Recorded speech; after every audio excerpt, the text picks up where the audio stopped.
Over the last couple of days we tried out the Battlefield 2042 beta, and one thing is for sure, the responses have been mixed.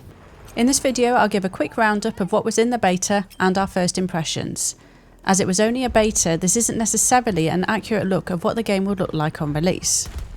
During the beta, players got the chance to try out just the one map, Orbital, on one game mode, the Battlefield Classic that is Conquest. This mode has been enhanced for the upcoming release and now boasts the ability to host up to 128 players. Instead of the usual singular flags to capture, the map is split into sectors, of which players need to capture 2 or more flags to take overall control. This almost makes each sector feel like its own mini-map. Undoubtedly, this change has been introduced to accommodate for the jump from 64 players up to 128. Despite this though, the map often felt empty, an opinion I have seen echoed by others who have played over the weekend. The individual capture points within the sector are pretty small, but the distance between them to a neighbouring sector is significant. So, I felt like I was spending a lot of time travelling in between points to capture, but not really coming across anyone. I found myself sticking to the same capture point, so I was at least guaranteed some action. Despite the large player base, this has left me wondering whether the maps will just be too big.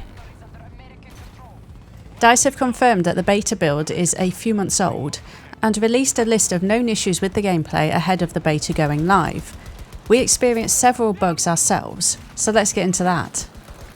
Textures would randomly pop in and out, despite running the game on a mix of medium and high settings. The PC we ran this on was hardly a potato either.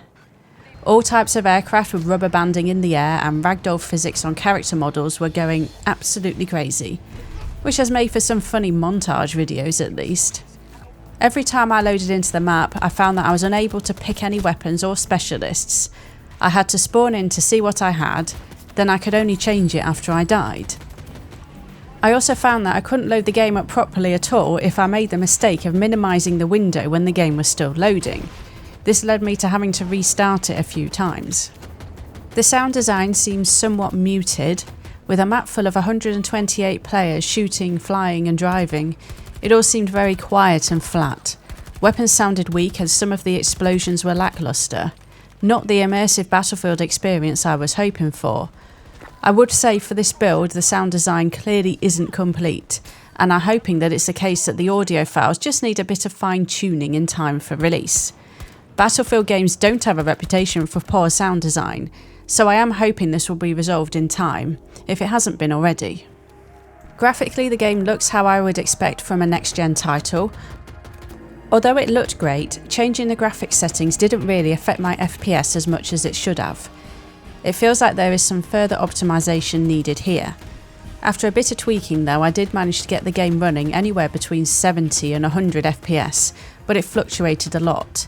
I only dipped below 60 on ultra settings, but from watching other people's feedback, they've been experiencing similar performance issues when they shouldn't be. I only saw the Hurricane twice during the 10 hours of playing, which I found disappointing. I was hyped to get thrown around inside it along with other players and whatever debris it had picked up. The Hurricane does look amazing, but it didn't really add anything to the experience as everyone was just circling around it while holding onto their parachutes for dear life. The changing weather was a good dynamic to add, and it gave some variety within the same map. I did have a slight issue with this though, because during heavy rain I found it really difficult to see enemies, especially through the cockpit glass of the little bird. With regards to the gunplay, despite sounding a bit weak at times, the weapons were satisfying to use.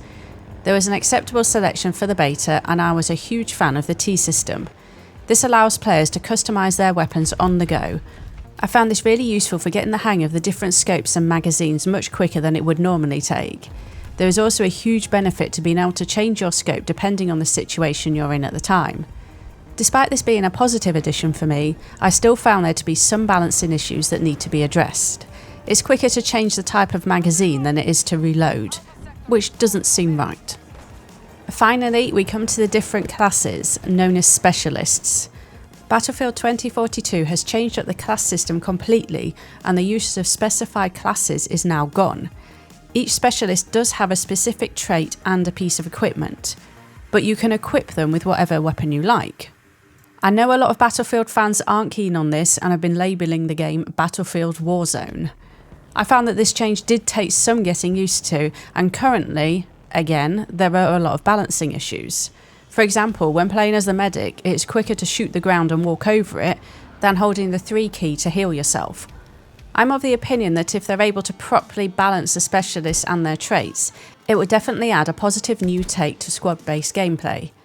And for those that are still haters, don't forget there's always the Battlefield portal, which will allow you to create and lock classes to whatever you want in your own server.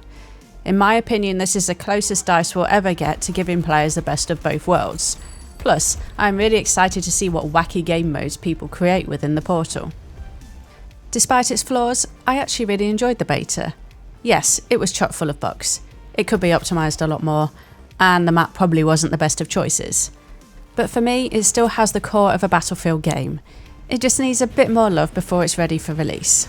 I am very much looking forward to playing this with friends and having plenty of funny Battlefield moments, which I hope to share on this channel. I just hope all the issues we have seen in this beta are addressed for the final release.